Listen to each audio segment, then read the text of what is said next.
Strengthening जेव्हा आपण बघायला जातो ना, माझ्यासाठी सगळ्यात फेवरेट एक्सरसाइज आहे ती आहे स्क्वॉट्स. मी नेहमी माझ्या कोणत्याही पेशंटला असो किंवा कोणालाही जे मला विचारतात की लेग स्ट्रेंथसाठी कोणती बेस्ट एक्सरसाइज आहे, मी नेहमी सांगते की तुम्ही स्क्वॉट्स केले पाहिजेत. का करायचे? कारण squats is a compound movement. Compound movement म्हणजे एकाच वेळी तुमचे एकापेक्षा जास्त जॉईंट्स आणि मसल्स आहेत ते इथे इन्व्हॉल्ड असतात. ठीक आहे.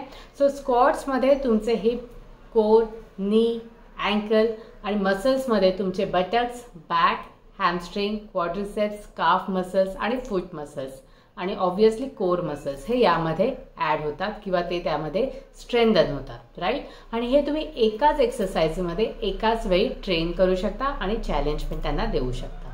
सो स्क्वॉट्स बद्दल बऱ्याच जणांना काही गैरसमज असतात. त्याचं फॉर्म आणि टेक्निक आहे ते चुकीचं फॉलो केलं जातं आणि त्यामुळे त्यांना नी पेन हा होऊ शकतो. आजच्या व्हिडिओमध्ये आपण बघणार आहोत की स्क्वॉट्सचा राईट फॉर्म काय असतो आणि तो जर तुम्ही आधी कधी स्क्वॉट्स केले नसतील तर तुम्ही ते कसं तुम्हाला अचीव्ह करायचं आहे की तुम्ही एक सपोर्टेड स्क्वॉट्सपासून फ्री स्क्वॉट्सपर्यंत किंवा विथ वेट्स स्क्वॉट्स कसे करायचे आहेत. Okay. So hello all, me doctor Neha Sawant, consulting physiotherapist and fitness coach. आणि आजच्या आपल्या व्हिडिओमध्ये आपण बघणार आहोत की स्क्वॉट्सची जी एक्सरसाइज आहे ती एका राईट वेने कशी करायची आणि ती प्रोग्रेस पण कशी करायची. Let's see.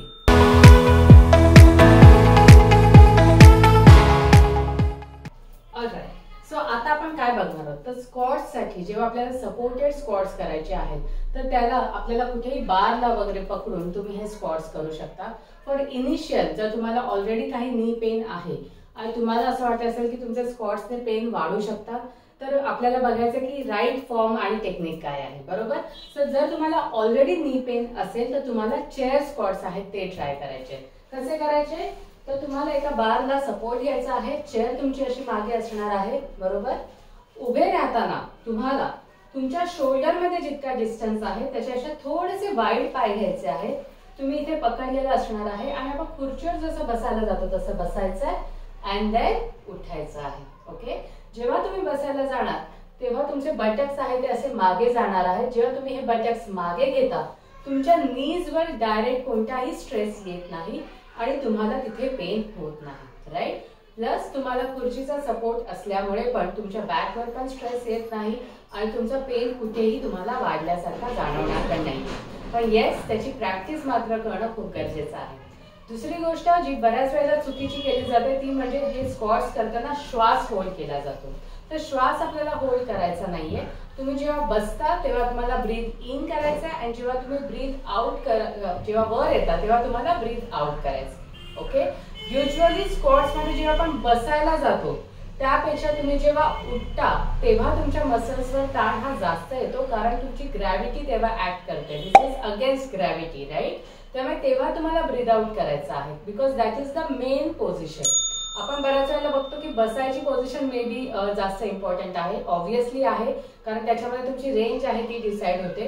पण उभं राहताना ज्या बसायच्या पोझिशन पासून जेव्हा तुम्ही उभे राहता तेव्हा तुमच्या मसल्सना जास्त काम करावं लागतं आणि that is the main resistance ज्याच्यामुळे तुमचे मसल्स आहेत ते स्ट्रेंथन होणार आहेत. ओके. सो आधी आपण चेअर स्क्वॉट्स करूया. सो आपण इथे पकडलंय. ओके. तुम्ही आता हा व्हिडिओ बघताना माझ्याबरोबर हे स्क्वॉट्स आहेत ते प्रॅक्टिस करा सो दॅट तुम्हालाही तुमचे फॉर्म आणि टेक्निक आहे ते लक्षात येईल आणि काही करेक्शन आहे तर तेही तुम्ही करू शकता. सो शोल्डरपेक्षा थोडेसे वाईड पाय ठेवलेत. ओके. आणि आपण इथे पुढे बारला पकडले. मागे खुर्ची आहे. Just go back 1 and up. Alright. So खाली जाताना ब्रीथ इन, वर येताना breathe out. Down and up. 2 down up 3 down up 4 down up 5 down up 6 down up 7 down up 8 down up 9 last one and 10. Very good. So जेव्हा तुम्ही practice करणार आहात थोड्या दिवसासाठी तुम्हाला सेम प्रॅक्टिस करायची. ओके. 10 रिपिटेशनचा एक सेट, मग तेच तुम्ही प्रोग्रेस करू शकता 10 रिपिटेशनचे 2 सेट. ओके. मग तुम्हाला त्यामध्ये कॉन्फिडन्स येईल की येस आपल्या नीजवर प्रेशर येत नाहीये, कुठेही आपला पेन वाढत नाहीये. मग आपल्याला काय करायचं आहे, आपल्याला जायचं नेक्स्ट स्टेजला. नेक्स्ट स्टेजला तुम्हाला चेअर वापरायची नाहीये.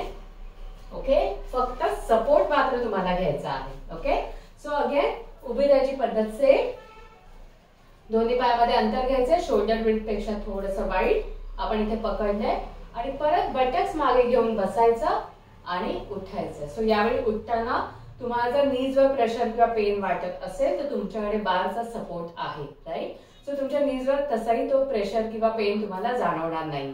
ओके, सो सपोर्ट घ्यायचा आहे. Just go back.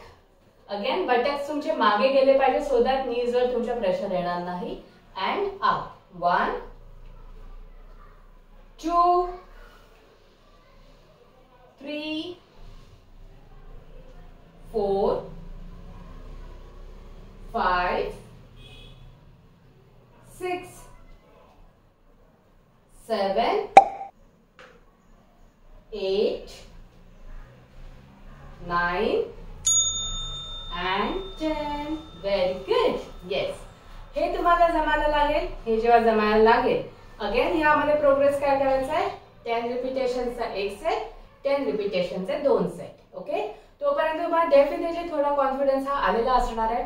मग आपल्याला काय करायचंय, फ्री स्क्वॉट्सला जायचंय. फ्री स्क्वॉट्सला आता आपल्याला बारचा सपोर्ट पण नाही घ्यायचा आहे. ओके, सो अगेन उभा राहताना शोल्डर विड्थ पेक्षा थोडंसं वाईड.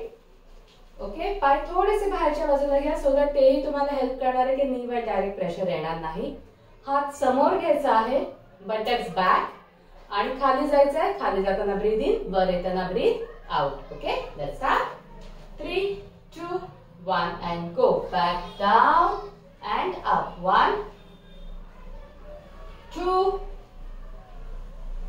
3 4 5 6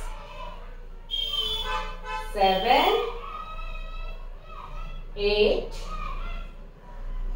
9 and 10. Very good.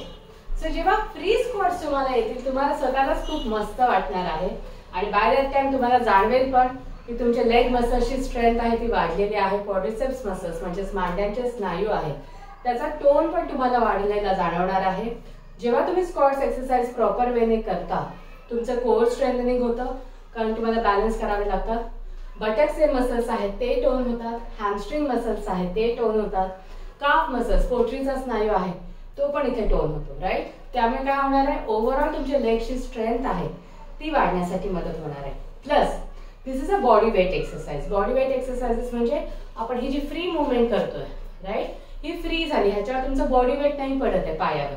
पण स्क्वॉट्स मध्ये हे होतं, तुमच्या पायावर तुमच्या जॉईंट्सवर ह्याचं बॉडी वेट आहे ते पडतंय. त्यामुळे तुमची जॉईंटची स्ट्रेंथ आहे ती वाढण्यासाठी इथे मदत होते. त्यामुळे तुमची जॉईंट स्ट्रेंथ वाढते, बोन स्ट्रेंथ वाढते, मसल स्ट्रेंथ वाढते आणि त्यामुळे ओव्हरऑल तुमच्या शरीरामधलं मसल मास आणि बोन मास आहे ते वाढण्यासाठी पण मदत होते. त्यामुळे इझी एक्सरसाइज आहे. रेग्युलर तुमच्या रुटीनमध्ये तुमच्या स्ट्रेंथनिंग एक्सरसाइजच्या रुटीनमध्ये असं हळूहळू तुम्ही प्रोग्रेस करत नक्कीच स्क्वॉट्स आहे ते तुमच्या रुटीनमध्ये ऍड करू शकता. फ्री स्क्वॉट्स पर्यंत जरी तुम्हाला जमायला लागलं तर तुम्ही त्याचे रिपिटेशन्स आहेत ते डेफिनेटली वाढवू शकता. आणि जर तुम्हाला वाटलं की हे पण आता आपल्याला इझी जाते मग तुम्हाला काय करायचंय, लाईट वेट डंबेल्स आहेत ते तुम्ही घेऊन सेम रिपिटेशन्स करू शकता. पण again that is not compulsory कारण फ्री स्क्वॉट्सचे पण तुम्ही रिपिटेशन्स वाढवले तरी तुम्हाला त्याचा खूप छान फायदा होणार आहे. ओके, सो जर तुम्ही वेट घेणार असाल तर कसं घ्यायचं तेही मी तुम्हाला सांगते. सो आपण हे लाईट वेट डंबेल्स आहेत ते घेतले. अगेन उभी राहायची पद्धत से शोल्डर मध्ये जितका डिस्टन्स आहे तेवढा पायामध्ये घ्यायचा आणि वेट्स आहेत ते आपल्याला असे जवळ घ्यायचे. आणि then just go down and up. Okay, again back down and up. Buttocks मागे घेणं ही सगळ्यात मेन हे आहे की ज्याच्यामुळे तुम्हाला जाणवेल की तुमच्या नीजवर प्रेशर येत नाहीये. ऑलराईट, सो हे स्टेप वाईज आज तुम्ही स्क्वॉट्स कसे करायचे ते शिकला आहात. त्याप्रमाणे तुम्ही तुमचा फॉर्म आणि टेक्निक आहे त्याची प्रॅक्टिस करू शकता. त्यामुळे तुमची नीची स्ट्रेंथ आहे ती तर वाढणार आहे आणि नी पेन आहे तो तुम्हाला जाणवेल की कमी झालेला आहे. ओके, सो हे जे टिप्स आहेत किंवा हे जे एक्सरसाइजेस आहेत ते नक्की प्रॅक्टिस करा आणि तुमच्या रुटीनमध्ये पण ऍड करा. आणि आजचा व्हिडिओ तुम्हाला आवडला असेल तर नक्की लाईक, शेअर आणि सबस्क्राईब सुद्धा करा. Thank you so much.